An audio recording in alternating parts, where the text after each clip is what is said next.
আমার যদি উপরওয়ালা যে পরিমাণ ক্যাপাবিলিটি দেয় তাহলে অবশ্যই ইচ্ছা আছে নিজের স্বপ্নের মতো চরিত্র ক্রিয়েট করার। সাকসেসফুল একটা মানুষ হিসেবে দেখতে চাই। যে ফ্যানগুলা আমি বন্ধ থাকা অবস্থাও আমার সাথে আছে, ওইটি হচ্ছে বড় কমপ্লিমেন্ট। প্রিয় দর্শক, আমি জানি আপনারা ভালোবাসেন আমাকে।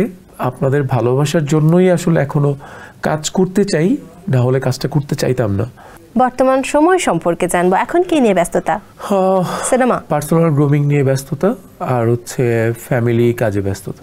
আর যে সিনেমা মুক্তি পেল সেটা নিয়ে ব্যস্ততা নেই? ওইটা নিয়ে তো আছেই। ওইটা তো আর ব্যস্ততা নেই, ওইটা হচ্ছে লাইক রিপোর্টিং নেওয়া, যে দর্শক কেমন বলছে আমার ছবিটাকে, যতটুকু মানুষই দেখছে।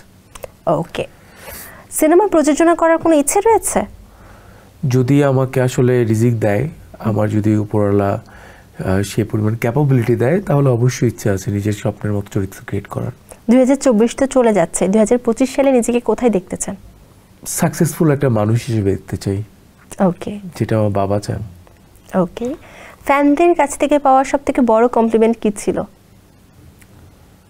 যে ফ্যানগুলা আমি বন্ধ থাকা অবস্থাও আমার সাথে আছে, ওইটি হচ্ছে বড় কমপ্লিমেন্ট। অনেক বড় একটা কথা এটা। আজকের আয়োজন কেমন লাগলো? খুবই ভালো লেগেছে, অনেকক্ষণ ধরে বকবক করছি। যদি আমার অনেক শো কম করা হয়, বাট আজকে মানে এখানে এসেছি, খুবই ভালো লেগেছে। 110 সমান। হ্যাঁ, অনেক কথা বলেছি। সো 100 মোটামুটি আমার মনে হয় যে এরপর আর আমার কিছু বলার নাই, সব নিয়ে নিছে তারাবেলা। দারুণ। দর্শকদের কিছু বলার আছে? দর্শকদের উদ্দেশ্যে এতটুকুই বলার আছে, প্রিয় দর্শক, আমি জানি আপনারা ভালোবাসেন আমাকে, আর আপনাদের ভালোবাসার জন্যই আসলে এখনো কাজ করতে চাই, না হলে কাজটা করতে চাইতাম না।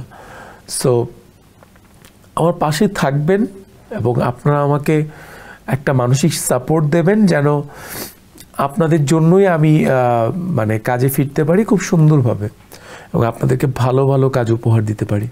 আপনাকে অসংখ্য ধন্যবাদ ভাইয়া, যে ব্যস্ততার ভিড়ে আজ এসেছেন এবং আমাদেরকে সময় দিয়েছেন। ইন্টারভিউতে একদমই যান না, সেখানে আমাদেরকে আপনার জীবন সম্পর্কে অনেক কিছু জানিয়েছেন। অসংখ্য ধন্যবাদ। আপনাকেও ধন্যবাদ, খুব ভালো লেগেছে। মানে এই প্রোগ্রামটি, তারাবেলার এই প্রোগ্রামটি আসলেই অনেক ভালো একটি প্রোগ্রাম, কারণ আমি অলরেডি অনেকগুলো প্রোগ্রাম দেখেছি। দেখে মনে হয়েছে যে মুরাদ যখন ডেকেছে, সুযোগটা হাতছাড়া করিনি, চলে এসেছি। Thank you.